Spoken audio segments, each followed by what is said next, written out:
ni mambo makubwa matatu. Kwanza, kuendeleza umoja wa taifa letu ambao uliasisiwa na vyama vilivyopita, kuhakikisha kwamba nchi yetu inaendelea kuwa na umoja, kwa sababu miaka 70 iliyopita chama cha TANU kiliandika katika madhumuni yake kwamba ilikuwa kuwatayarisha Watanganyika kujitawala na kuondoa ubaguzi wa makabila, ubaguzi wa dini na rangi. Na maneno hayo yameijenga Tanzania mpaka leo. Ndio maana nchi yetu inatofautiana sana na nchi zingine za Afrika ambazo mambo hayo yameondoa mshikamano na yameondoa amani katika nchi hizo. Kwa hiyo kiongozi wetu anayekuja kuchukua nafasi ya urais amepita katika mtihani huo. Nitawaeleza kwa ufupi sana alivyofanya. Jambo la pili ambalo tumerithi ni kuhakikisha kwamba nchi yetu inaendelea kuwa ya amani na utulivu, kwa sababu kama amani hakuna, maendeleo hayawezi kupatikana. Na kwa hiyo shabaha ya tatu ya kujenga nchi na maendeleo ya watu haiwezi kutekelezwa, na kwa hiyo kwa kweli hatuwezi kuwa taifa kama tunavyolijua hivi sasa. Baada ya maelezo hayo ya utangulizi, nianzie pale ambapo Katibu Mkuu mstaafu Dr. Bashiru alipomalizia. Alikuwa anaeleza sifa za kiongozi bora, alieleza 6.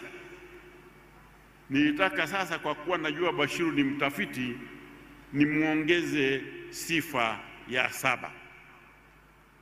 Sifa ya 7 ya kiongozi bora ni yule ambaye anapambana na kuleta mabadiliko katika mazingira magumu, yawe ya nchi au taasisi. Sasa Dr. Samia amekuwa rais wa Tanzania kwa miaka minne na miezi 7. Wote tunajua majanga ambayo nchi yetu ilikuwa nayo wakati anaingia madarakani. Wote tunajua nchi yetu ilikuwa na korona. Wote tunajua kwamba uchumi wa nchi na wa dunia ulianguka kutokana na gonjwa la korona na maafa mengine yaliyokuwepo duniani. Wakati ule kabla ya korona, Tanzania uchumi wake ulikuwa umefikia 6.9%. Lakini baada ya korona ulianguka kutoka 6.9% mpaka 4%. Lakini hilo lilikuwa janga. Korona lilikuwa janga, kuanguka kwa uchumi lilikuwa janga. Na janga lingine lilikuwa ni kufiwa kwa Rais Dr. John Pombe Magufuli akiwa ofisini, ambayo ilikuwa haijatokea katika historia yetu. Rais Samia alipewa kuongoza nchi yetu katika mazingira hayo, na alituambia maneno mawili tu: kazi ifanye nini? Iendelee. Mambo hayo alipochukua madaraka amefanya kazi kubwa sana ya uongozi. Wengi wameshasema mafanikio yaliyopatikana katika miaka hii, lakini moja katika mambo ambayo hayajasemwa ni kwamba Rais Samia alikuja na msamiati na falsafa ya maridhiano, ya 4R, ili kuleta nchi mahali pamoja.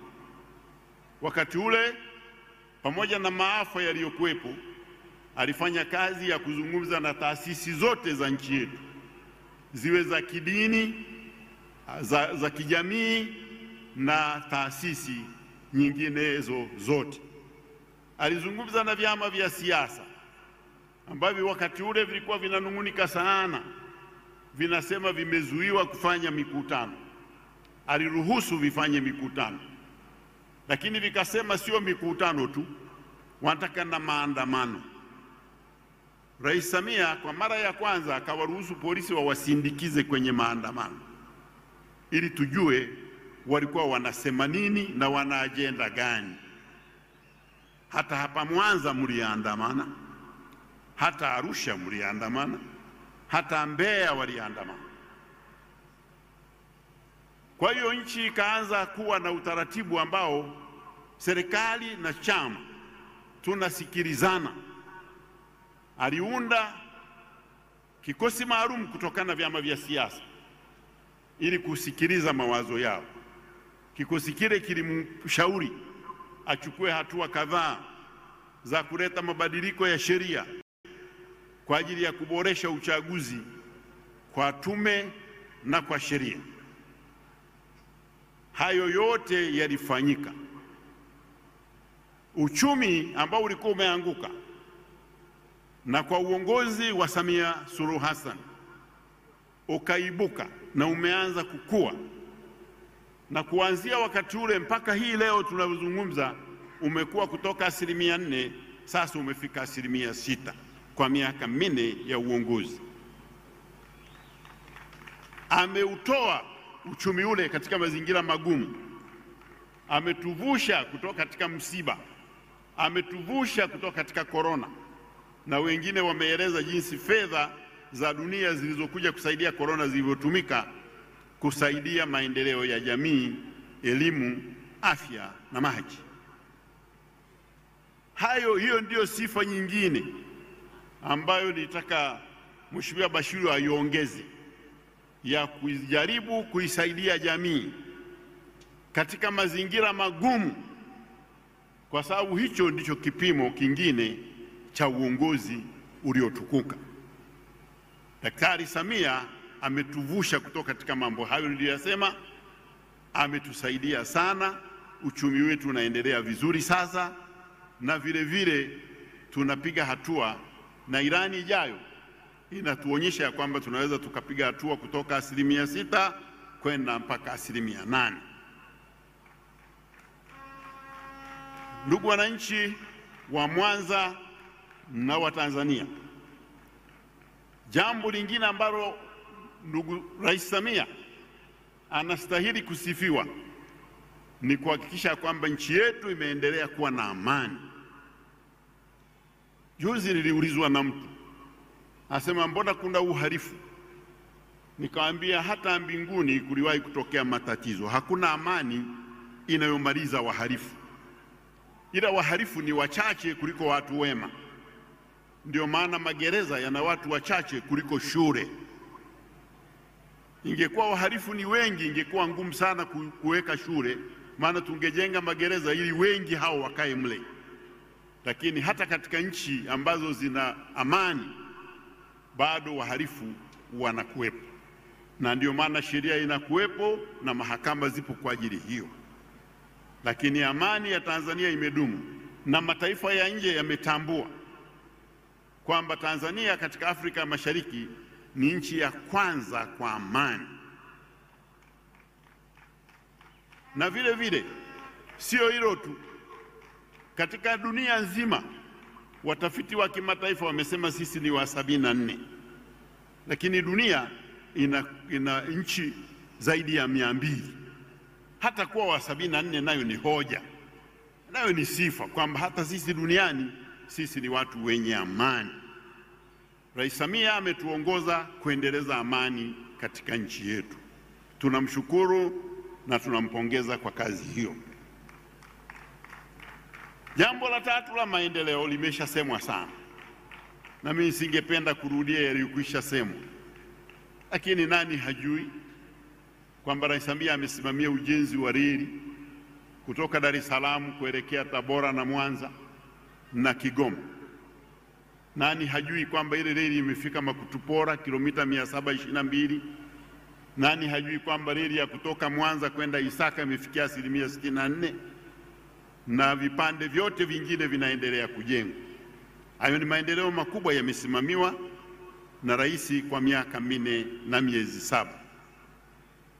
Rais ameondoa tatizo la umeme katika Tanzania.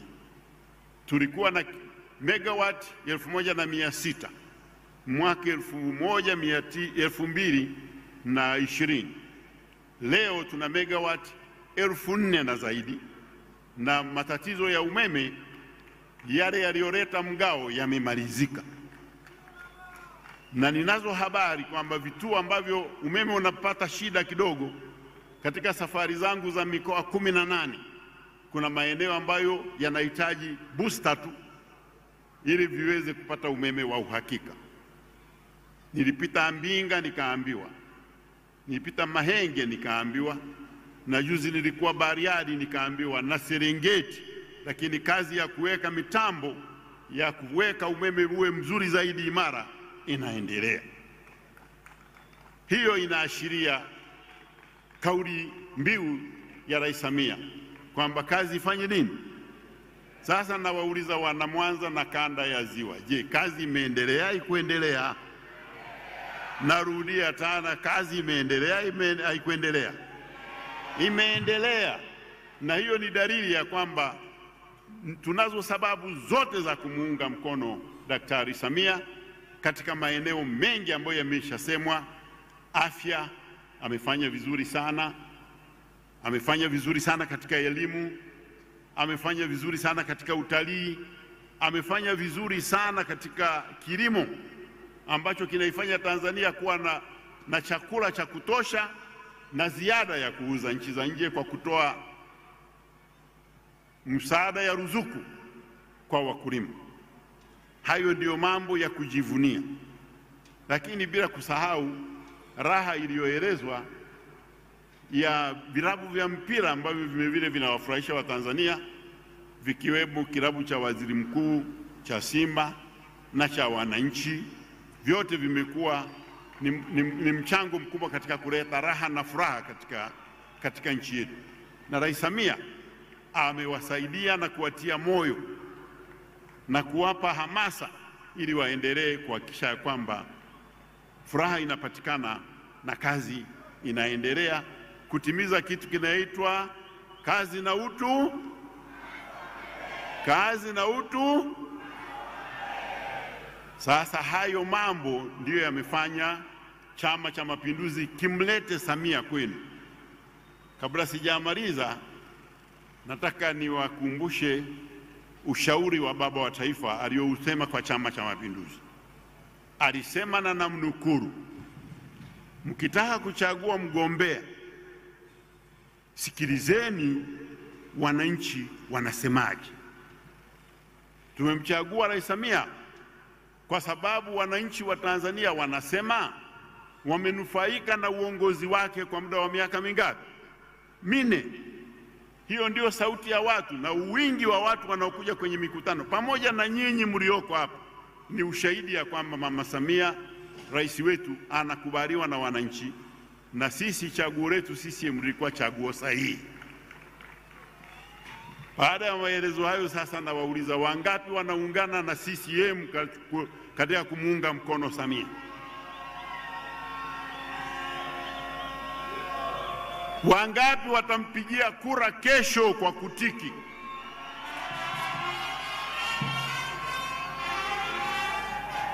Basi baada ya maelezo hayo na uhakika wenu huo, natumia nafasi hii kumwomba mgombea wetu Daktari Samia Suluhu Hassan, mwenyekiti wa Chama cha Mapinduzi, rais wa Jamhuri ya Muungano, mpaka hii